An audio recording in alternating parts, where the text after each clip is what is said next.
All right, good afternoon, everyone. We're ready to start our media briefing. Thanks very much for joining us. We have a new addition to our media briefing today. Our Assistant CAO, Nick Chulos, is going to fill in for CAO Charles McKee and start us off today. Hi, Nick. Hi, Maya. Thank you. And thank you, everyone, for joining us today. Really appreciate it. I'd like to just start off by thanking the public and thank the media, too, for the good job you're doing keeping everyone informed. But I'd like to thank the public for the cooperation and support that have been shown in these really unprecedented and challenging times. We're dealing with an unprecedented public health emergency. We have a very dedicated team of county employees and the Board of Supervisors, as well as other agencies that are working really hard to protect the public's health and safety and to prevent the spread of COVID-19. And we'd just like to thank everyone for this real team effort, which is what it's going to take to get through this particular emergency. We have a very good panel today for you. We have Dr. Ed Moreno, the Public Health Officer, on the briefing. We have Dr. Robert Valadares from Mee Memorial Hospital, and Dwayne Woods, another one of our Assistant County Administrative Officers, is going to talk about the budget process, and Steve Vagnini, our Assessor Clerk Recorder, to talk about departmental operations and how property assessments will be valued. And then we'd be glad to answer your questions once those folks are done speaking. So Dr. Moreno, if we could start with you, that would be great.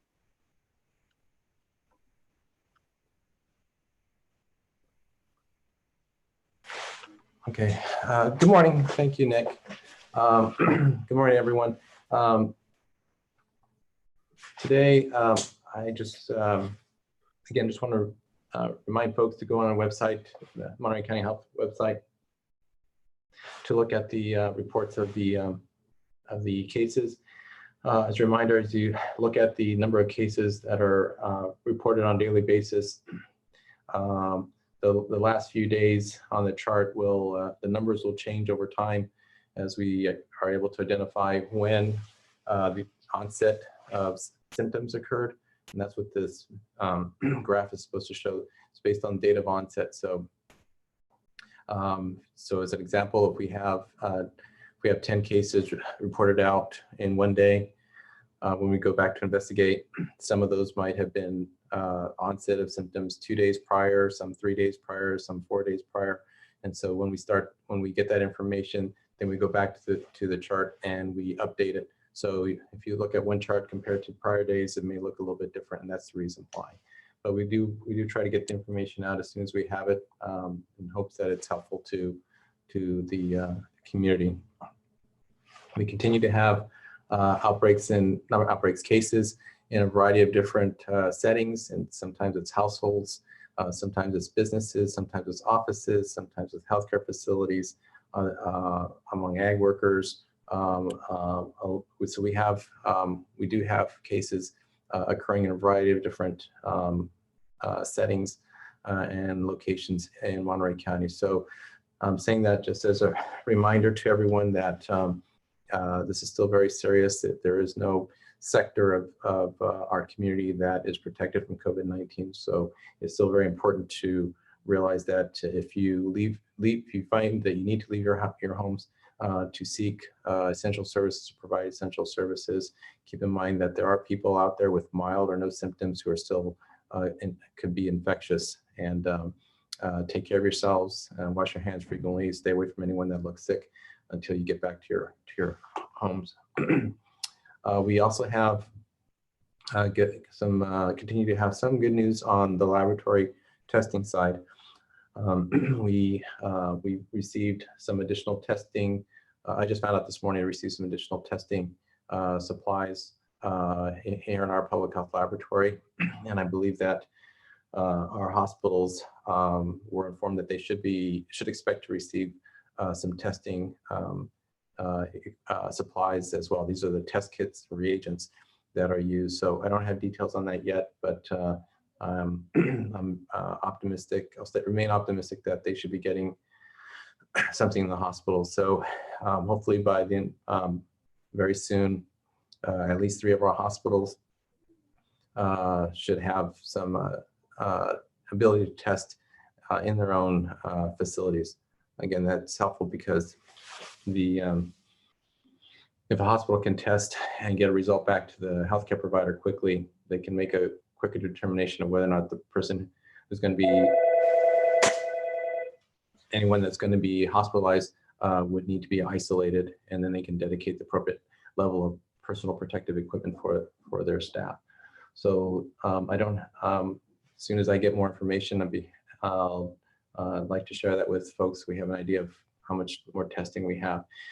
It's not an amount, I don't know that I don't think it's going to be, we'll have enough reagents shipped to our hospitals that allow us to test, drastically expand the amount of testing that we're doing here in Monterey County, but it will allow us to have a little bit of 2 things. One, we'll have a little bit of backup now in the event that what we currently have begins to run out. So that's a benefit. And also, we may be able to test others who aren't going to be hospitalized with symptoms suggestive of COVID, and others who we really want to test people who are won't be able to isolate themselves if their test is positive. So those are folks that are homeless in employee housing, congregate living situations, group housing, shelters, and skilled nursing facilities, just to give you a few examples. I don't have a new number for the number of contacts, but the last number I had, I think, was about 550 individuals that we've contacted, meaning they were close contacts. And some of those individuals were starting to, fortunately, some of those individuals, they're still included in the total number, but they've completed their quarantine without developing symptoms of COVID-19, and they were released from quarantine. And we know that this is a highly infectious virus, so some of the individuals that who were in quarantine because they were close contacts do develop symptoms during their quarantine, and those individuals then become cases, and we are reporting those daily on our sheet. And that's as a reminder, it's very, very important for people to stay in quarantine. I do hope that most people that are in quarantine only had a mild exposure and that they can finish their quarantine without developing symptoms. But we do anticipate in situations like this that some people who are in quarantine develop symptoms. But the thing is, they developed their symptoms while they were in quarantine, which means they weren't out and about, in fact, exposing other people when they first came down with their symptoms. So quarantine is essential to try to slow the spread of COVID-19. So with that, I will stop and return it back to Nick.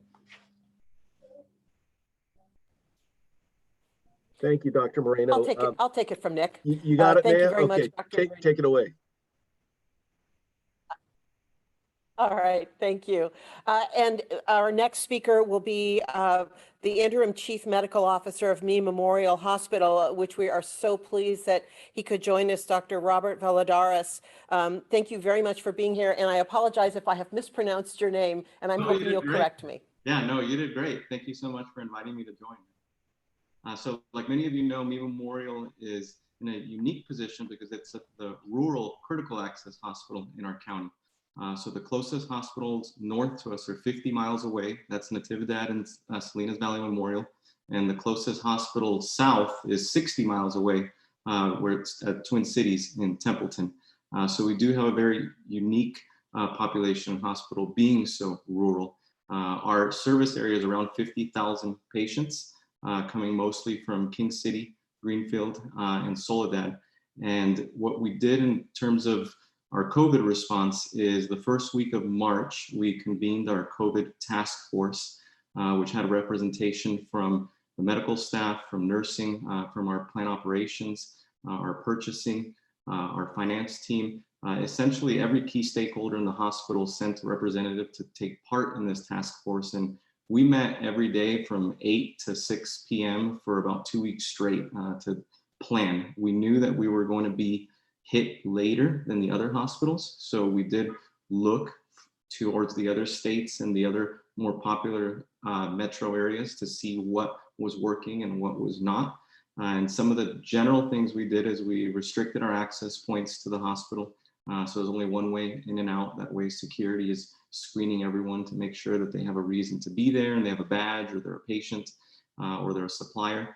We also modified our visitor policy because we have a large skilled nursing facility on the second floor of our hospital. So we have 73 licensed beds, but only around 20 something of those is an actual acute care bed.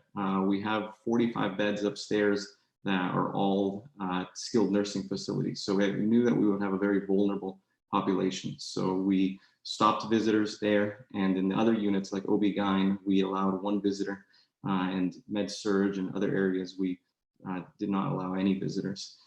So the other thing we did is we were asked by the county to do our surge planning. Governor Newsom asked everyone to surge 40%. So we have a plan in place to go up by 37 beds. And then I would say the most challenging thing for all hospitals has been securing a good supply of personal protective equipment. Everyone by now has seen the shortages in New York and Washington and in other metro areas.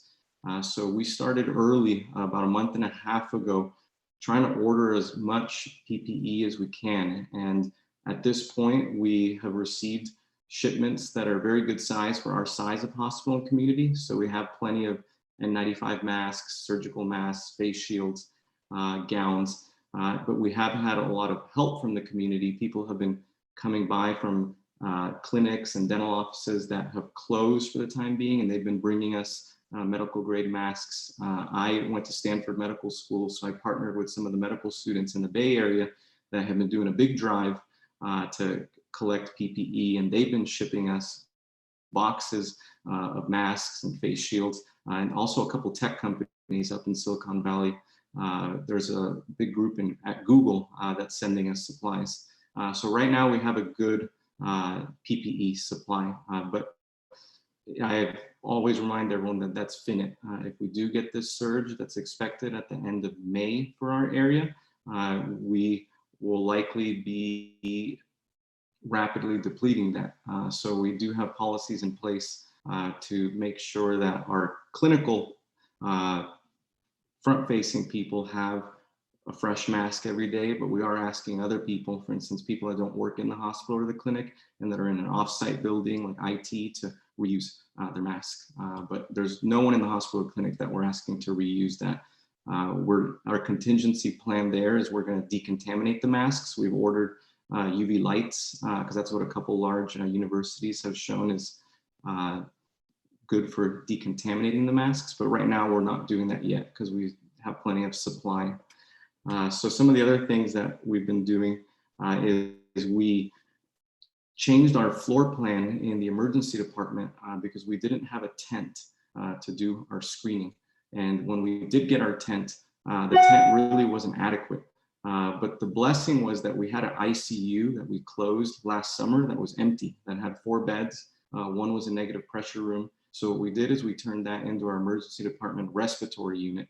And we had a decontamination room next to the emergency department. That became our triage room. So at this point, we're using that part of the hospital as our tent. That way, anyone that gets triaged to be a suspected COVID patient won't enter the actual emergency department or the actual hospital. They will go through the triage room, and then if they can go home, they'll be discharged from the triage room.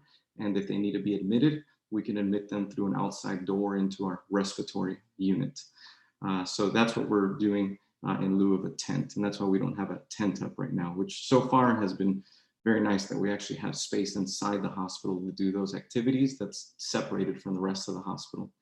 We're also working very closely with the agricultural companies because that's one group that we have extended tier 3 testing to, or the patients that are symptomatic but they don't meet tier 1 and tier 2. So we've reached out to Fort Hunter Liggett, to Camp Roberts, to our fire and EMS, police, and to the agricultural companies in the surrounding area, letting them know that we are doing tier 3 testing, because we do have at this moment around 130 collection kits on hand. We've ordered another 300 that we've not received yet.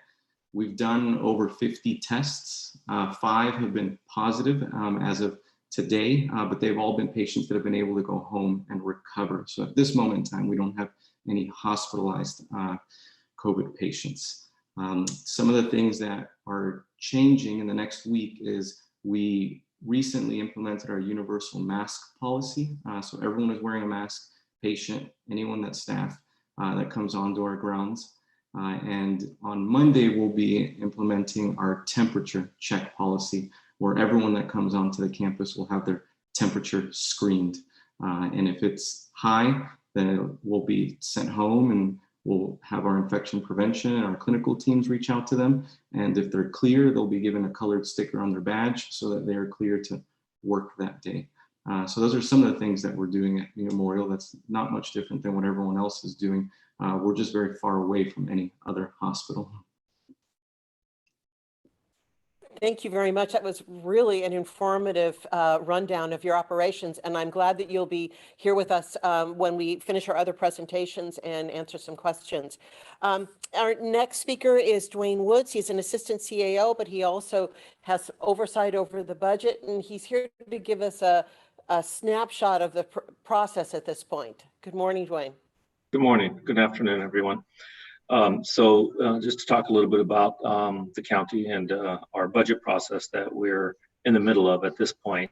As you all may well know, that we have had our board's budget workshop, and at that point we discussed about some funding issues. COVID-19 has obviously brought a lot of revenue impacts to the county, and I think more so to the cities, because they're really heavily reliant on sales tax and transit occupancy tax. However, the county does rely on transit occupancy tax. We generally get about $25 million on average year. Going into it this year, we're expecting that to be obviously dramatically reduced because of COVID and the hospitality, the impact to the hospitality sector. We're looking next year at transit occupancy tax going from about 25 million to about 12.5, about a 50% reduction, just because of the timing of the quarters of receipt of TOT, which are summer months, are our big months here, and also the slow recovery that will occur during once we come out of this pandemic situation. Sales tax, the county gets approximately 10 to 11 million. We expect that to be reduced in the $6 to $8 million range, and that is for next year. This year we'll obviously be taking impacts because these revenue streams are highly volatile with the economy. And this year we're building our budget. We're expecting about a $7 million, or at least we're building into the budget a $7 million reduction in those revenues. Now, we don't know exactly where that's going to land. It may be higher is probably our estimate, but we want to step into this and not make severe, drastic reductions in programs without really having a fundamental understanding of the impact this situation has had on those revenue streams. As well as that's concerned, it impacts a lot of revenue streams across the county because we do have revenues tied to the economy. We're in the hospitality industry also with Laguna Seca and the lakes and our parks. We're also building permits, fees, and those things. So we're going to see a broad spectrum impact across the board with revenue.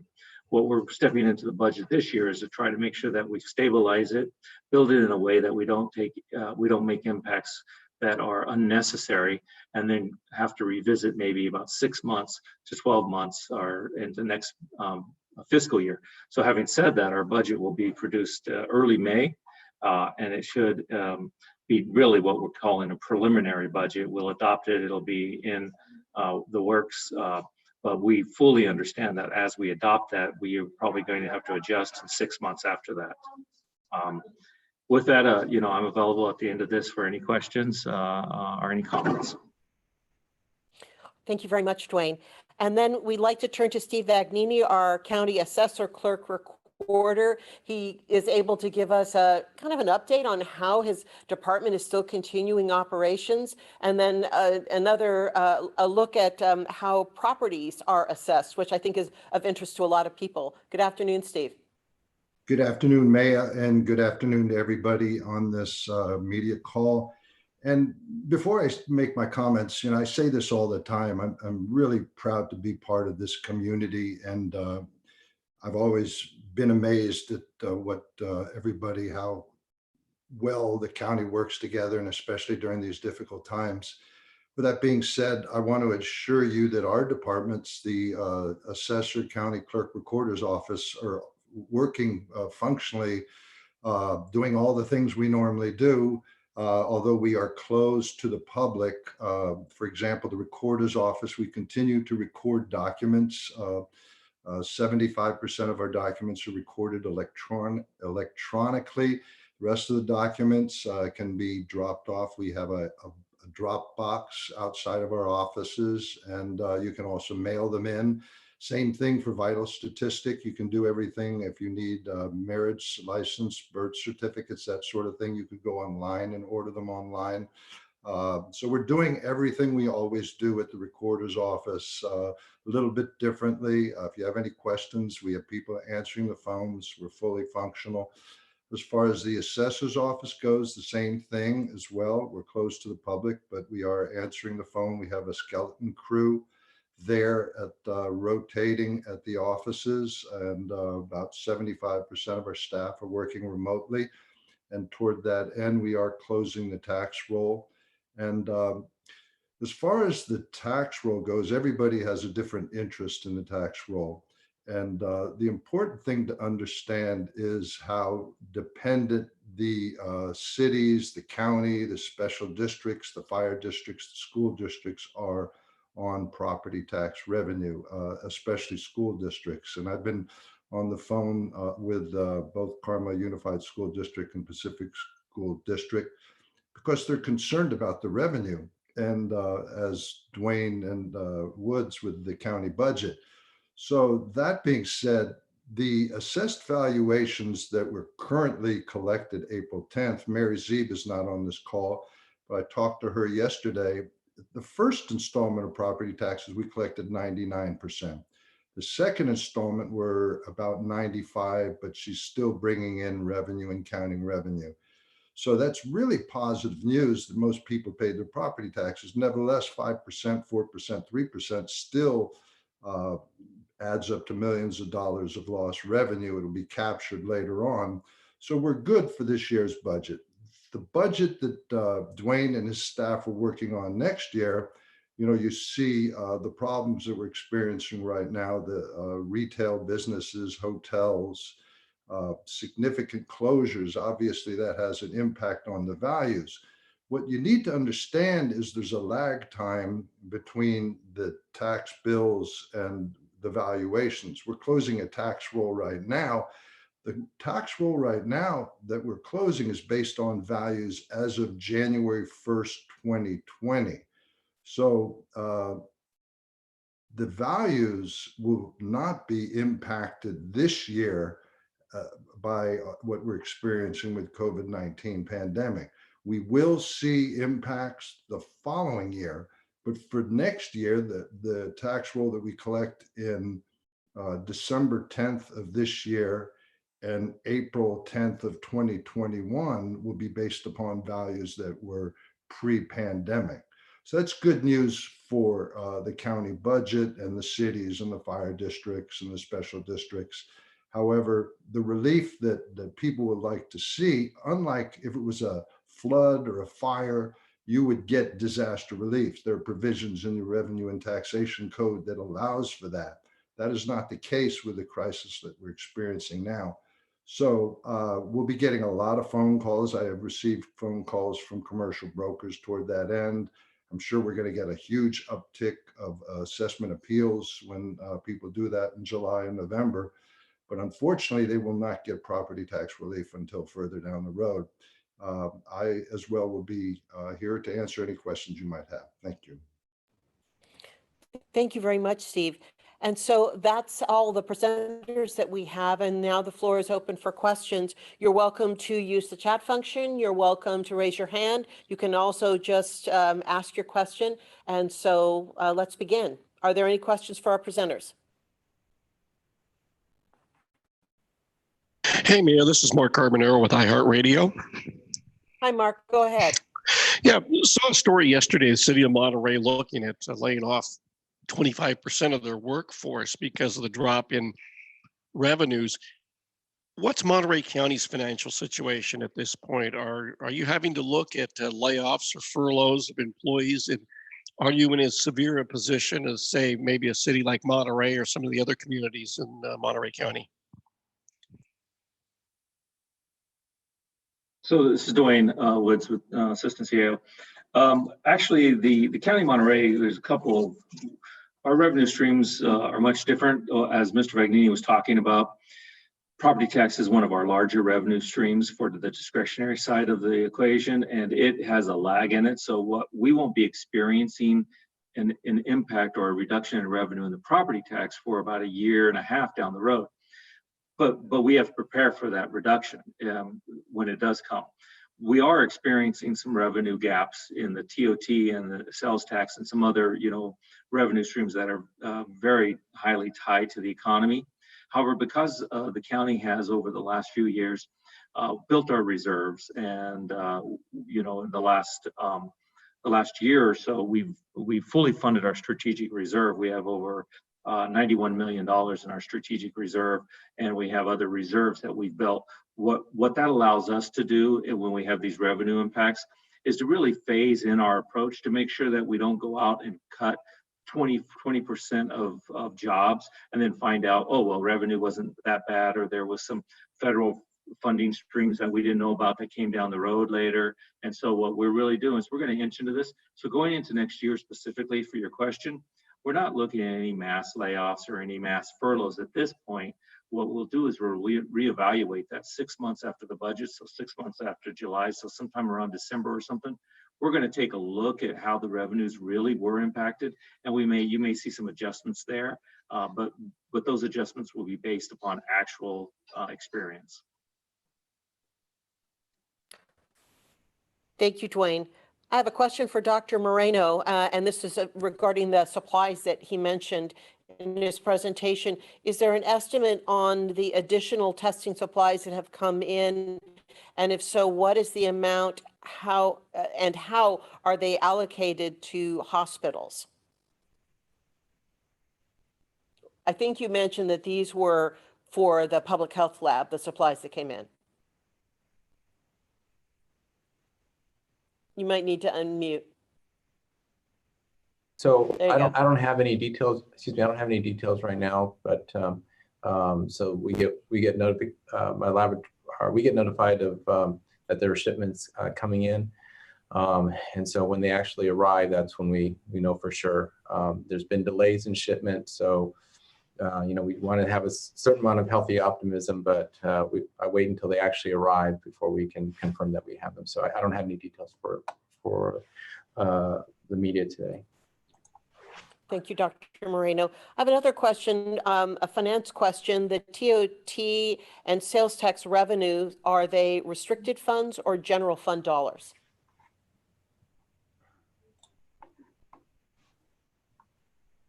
TOT That would be, sales. there you go.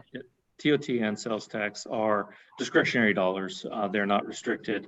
The ones I speak about, there are different sales tax revenues that are restricted, such as Prop 172 or realignment sales tax revenue are restricted. Those are also impacted, but the general sales tax is fully discretionary as well as TOT.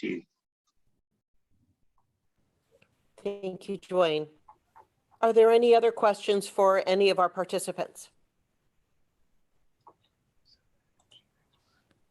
Got a question coming in for Dwayne, or Erica, do you want to just ask your question? Yeah, sure. Okay, Hello. go ahead. Yeah, thanks for doing this. So you said the TOT is expected to reduce about 50% next year, and I missed the dollar amount. Could you just repeat that, please? Thank you. Yeah, let me qualify. To estimate what the impact is to TOT is it's really one of the roughest estimates you'll ever see us do. But yeah, I mean, we're just taking a stab at that to say that we believe, because we're going to lose at least 2 quarters of the really important quarters, the high tourism quarters, that we're going to see a reduction of about 50% of TOT. Generally, we get about $25 million in TOT. So we're looking at about $12.5 million only to receive next year. And another question for you, Dwayne, do you have an estimate on what might happen to our cannabis revenue? So from what we're looking at right now, at least what I've been advised of from the cannabis group, is cannabis doesn't seem to be impacted dramatically. I know there'll be some talk about whether or not you lower the cannabis rate or you defer payments.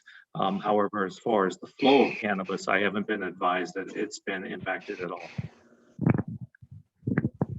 And then I have one last question, and we'll go to Mark, who is, I can hear him. What about federal aid for the county budget? Is that being impacted? So the first CARES Act really did not address any aid to a county to deal with your revenue impacts. The money was more on the state and expense side in reaction to COVID, the pandemic issue. So there's monies to deal with the extraordinary expenses that result as a response to the pandemic, but there's really not any revenue in the first CARES Act. Now, I know that at the current time, the feds are looking at potentially adding ways to deal with some of the impacts to local jurisdictions, but that hasn't materialized yet. Thank you, Dwayne. And then Mark, did you have a question? Yes, I did. I had one more question for Dr. Moreno, and that would be that whatever formula you're using to decide on the recommendation to the Board of Supervisors for continuing shelter in place. We've heard from some listeners who've said that they've heard the Monterey County is going to require shelter in place to the end of May. I haven't heard that officially, but just wondering what goes into making that determination, and if you do decide to extend the shelter in place, do you do it a week at a time? Do you do 2 weeks? Do you do an entire month? What's going into that, and where are you in the process now looking ahead to the month of May?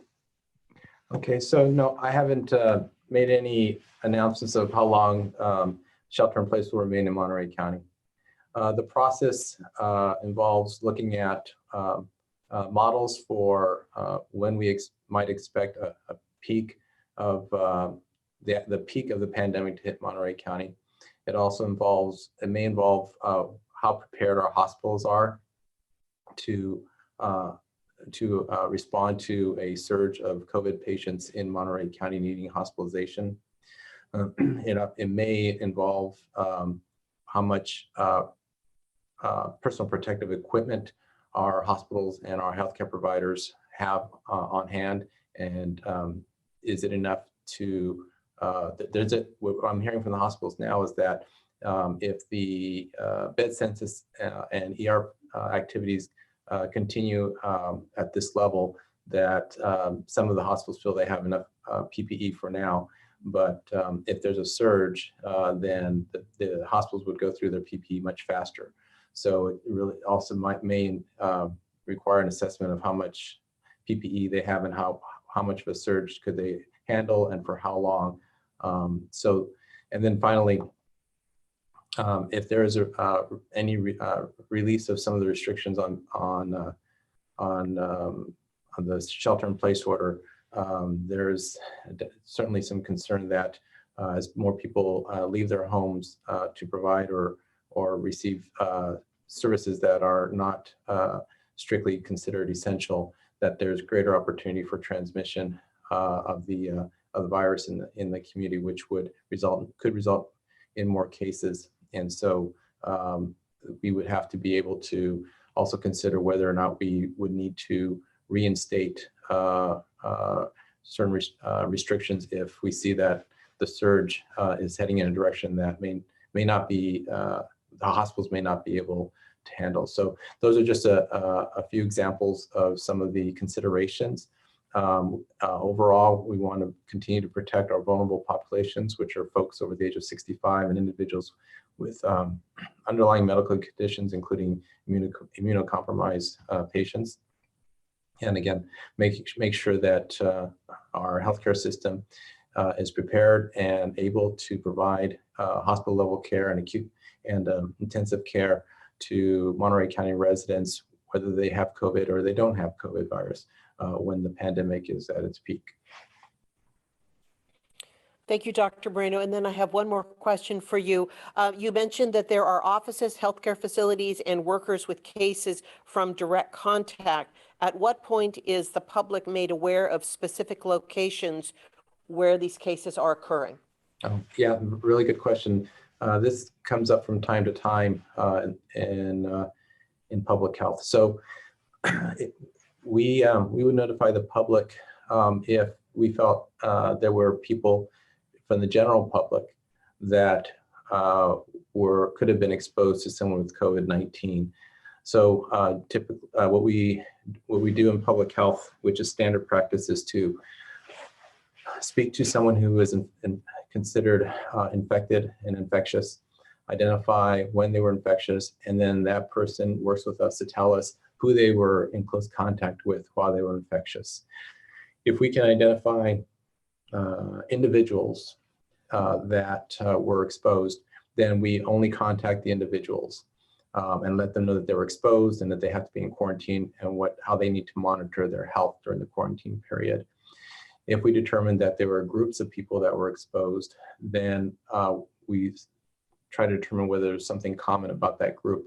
So if there was a group that was exposed in the workplace, that's something common to that group, then we can contact the employer, and the employer will work with us to identify who was in close contact with the person in the workplace.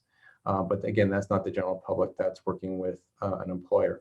If for some reason we think that a person had COVID-19 and they had exposed members of the general public and we can't identify them, then at that point we may have to make a public announcement letting people know that if they were in a certain location on a certain day for a certain period of time, that they may have been exposed to COVID-19.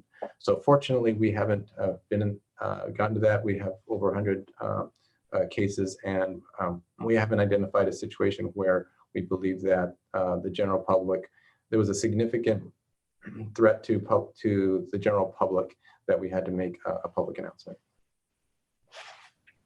Thank you, Dr. Moreno. And then here's another question. What do you think of Governor Newsom's outline for loosening the shelter-in-place order?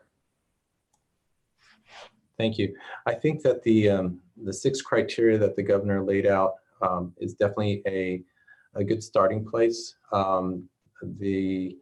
They're essentially principles that the governor and his team in public health want to try to adhere to as they start developing details for a plan to ease up on the state's executive order and the state health officer's order. Those priorities are very similar to or are priorities that I and my fellow health officers have discussed in the last week and a half as we're thinking about what would be important to an amended health shelter-in-place order, and does it protect vulnerable populations and protect our healthcare system. So I'm pleased that he released that information, because now I and my fellow health officers have a better understanding of where the state health officer and where the governor are probably headed with this, and that will definitely be taken into consideration as I and my fellow health officers start looking at the next steps for a shelter-in-place order that ends in May 3rd for most Bay Area and Central Coast counties. Thank you, Dr. Moreno. I've got another question in that you may be able to address. What is the state's projection for the potential number of COVID-19 hospitalizations in Monterey County? Oh, good question. I didn't prepare for that question. So I don't have. I apologize. I don't have an answer for that. Thank you. And then the same person asked, has the county parks ban been lifted in the county? And I think what you meant to ask is, are the county parks open? And at this time, the parks are not open. And if you have any more questions, you can get back to me, and I can connect you up with parks if possible. Another question, this is for Dr. Valladares. Could you repeat your tent situation, the story of your tent?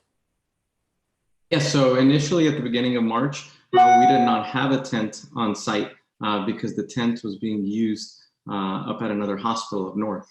So what we did is we took a look at our hospital's floor plan, and we have an ICU that was closed last summer. It has 4 beds. One is a negative pressure room, and it's on the outside wall of the hospital, right next to the entrance to the emergency department.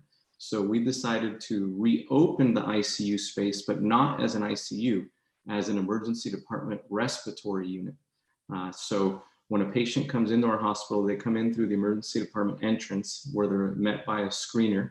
And if that patient is suspected to have coronavirus, they get brought back outside and they go into a triage room, which used to be a decontamination room. It's essentially a large shower room. That's where they see our triage nurse, and that's where they see our emergency department physician. If the patient can be discharged home, they will go home from there without ever entering the emergency department. If they need to be brought in for some further testing and care in the emergency department, we have a designated bed area in the emergency department for that. If they need to be admitted, then they will go back outside and they'll get brought into our respiratory unit where we have the 4 ICU beds with the negative pressure room. And what we've done is, because we don't have a lot of resources at our hospital, we only have 2 of these negative pressure rooms, is we're using some other rooms and putting HEPA filters. I really wish we had more HEPA filters. So right now, that is why we are not using the tent, because we had a better space, and we didn't even have the tent when all of this started in early March. Once we did get our tent, we put it up, and it was not suitable for use. It's been through too many seasons. So at some point, I'm hoping that in the future we'll get another tent. But fortunately, right now, our respiratory unit and our decontamination room is working nicely to do our COVID workflow. Thank you very much. And then I have Adriana, who is on the line with a question. Yes, Hi, thank Adriana. you. Hi, Maya. This is a question for Dr. Moreno. I don't know if you have already mentioned this, and I remember I saw the graphic, but I just want to know when is going to be the peak of the pandemic, that the end of April, the beginning of May. When is Monterey County going to see the peak? So the presentation I gave to the Board of Supervisors estimates that if we have 60% compliance, we would see, 70% compliance, that we might see a peak around the first week of June. And so that's, and that peak would, if we're just based on the modeling, if we look at number of the bed census, hospital census, the model says that around that time, the maximum number of folks that might need hospitalization would be around 900. And based on data that's being made available to me, it looks like our total surge capacity in terms of total bed capacity in Monterey County would be slightly over 900. So what I'm hoping is that that we have good compliance with the shelter in place, and also that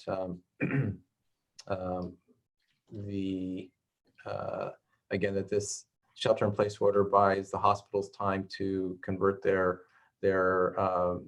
hospitals to be able to accommodate more and increase the ability to provide hospital level care to more people when we reach our peak.